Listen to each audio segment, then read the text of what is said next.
This is Adolf Hitler by Eileen Hayes. Chapter 3. Out with the Old. Sooner will a camel pass through a needle's eye than a great man be discovered by an election. In world history, the man who really rises above the norm of the broad average usually announces himself personally. Adolf Hitler, Mein Kampf.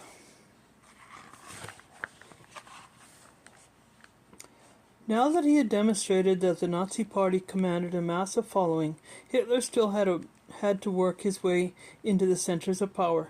The sentries guarding the way could prove in the end incapable of stopping the cunning newcomer. President von Hindenburg, a popular hero of World War I, was in his 80s. As head of state, he had the power to hire or fire a chancellor, to dissolve the parliament and call new elections, and to rule by decree in an emergency. He found Hitler obnoxious, and had no intention of letting him gain power in the German government. Heinrich Brüning, a former army captain and legislator and chancellor, or head of the government, he had the army's backing when he... page is sticking together. When he was appointed in early 1930, and he had hoped to bring back stable, democratic government. General Wilhelm Groener, defense minister, had tried without success to cleanse the army of Nazi influence. Without knowing it, Brüning had set the stage for German acceptance of Hitler's Reich.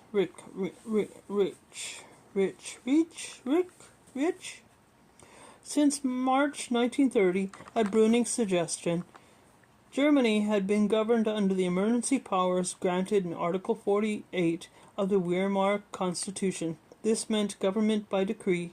Once Hindenburg had invoked Article 48, he and his cabinet could make laws without having to get a majority of parliament to vote for the laws.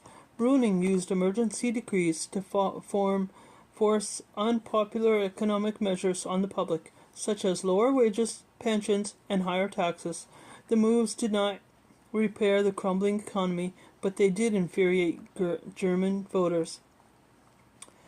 Hitler kept up his attacks on the government in speeches and in the party newspaper, meanwhile taking care to ensure the army that the Nazi Party would be in its salvation, not seeing the rich stake used that institution as a forum to berate the government.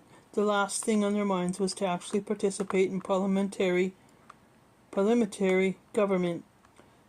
The Nazi message seemed to strike a chord with the public. Party membership grew by 100,000 between the September election and the end of 1930. Then the catastrophe Hitler longed for arrived. Unemployment soared to more than 6 million in 1931. Austria's largest bank collapsed, and German banks followed.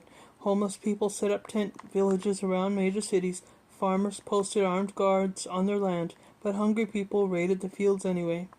During that year, Hitler seemed to cultivate the support of business leaders, and he continued wooing the army, which remained eager to rearm to see the Weimar democracy collapse.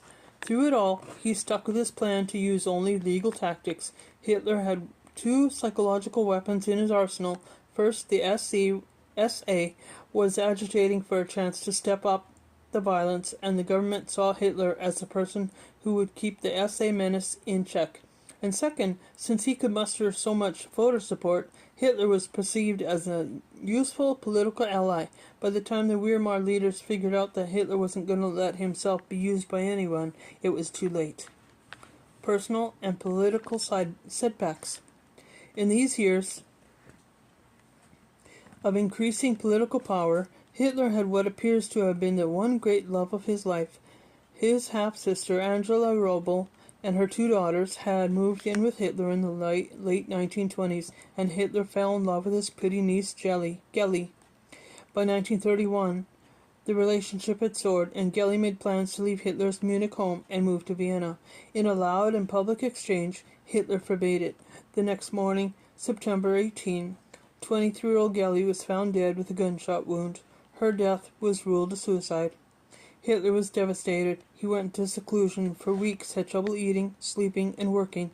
Associates, fearing he would try to kill himself, took away his revolver and watched him constantly. Hitler created his own one-person cult around Gelly, a devotion that would last the rest of his life. He ordered that her room in Munich be kept exactly as she left it, and a painting and a sculpture of her would later hold places of honor in his other homes. Throughout his life, he would carry her picture along with his mother's. Historians believe the shock of Gelly's death prompted him to forego eating most meat from then on. Before long, Hitler recovered enough to turn his attention back to the political ambitions. The aging German President Hindenburg was scheduled to retire in the spring of 1932, but AIDS talked him into running again. Hitler decided to gamble his new political prestige and challenge Hindenburg. Still an Austrian citizen at this point, Hitler hurriedly had a Nazi official in the state of Brunswick grant him German citizenship so that he could run for office. The Nazi propaganda staff, led by Joseph Goebbels, launched a media blitz. In the space of a few weeks, thousands of rallies and parades were staged. Whenever Hitler was to speak, busloads of supporters were brought in. The venue would always be too small, giving the impression that Hitler drew standing room only crowds. Nazis sold autographed copies of Mein Kampf and other souvenirs at Hitler's campaign shops. The idea was to nurture the image of Adolf Hitler, superstar. Hitler failed to win a majority in the March 13th election and had to battle Hindenburg again in a runoff on April 10. Hitler lost that election too. Nonetheless, the campaign made him Hindenburg's peer in the eyes of the public. The winter of 91 or 92 had been escalating violence between Nazis and the communists, and in April the government banned the SA. For months, Hitler and a few scheming leaders in the government cooked up plots and counterplots. The chancellorship changed hands twice in 1932.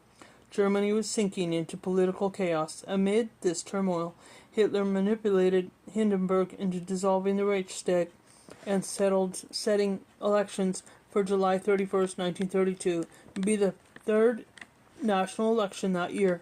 The Nazis, hoping to gain more Reichstag seats, put on the most massive, sophisticated campaign that Germans had ever seen. The party seemed to be on the threshold of power.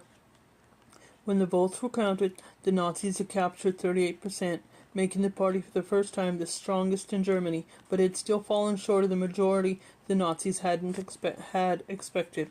In fact, although no one knew it at the time, the 1932 vote was the best showing the Nazis would make in a free election. When Germans faced yet another national election in November 1932, the Nazis won only 33%. Party leaders were mortified. Their slew of contradictory promises, telling farmers they would get more money for their produce, for instance, while telling city dwellers they would see lower food prices, were catching up with them. The majority of people who voted for the Nazis, it turned out, were really just voting in protest against the Wehrmacht system.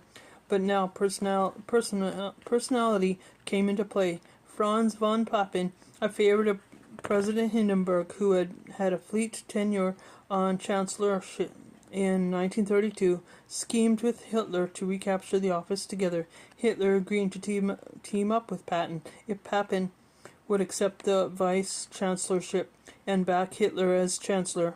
In addition, Hitler got Papen to agree that a few other offices would be given to Nazis.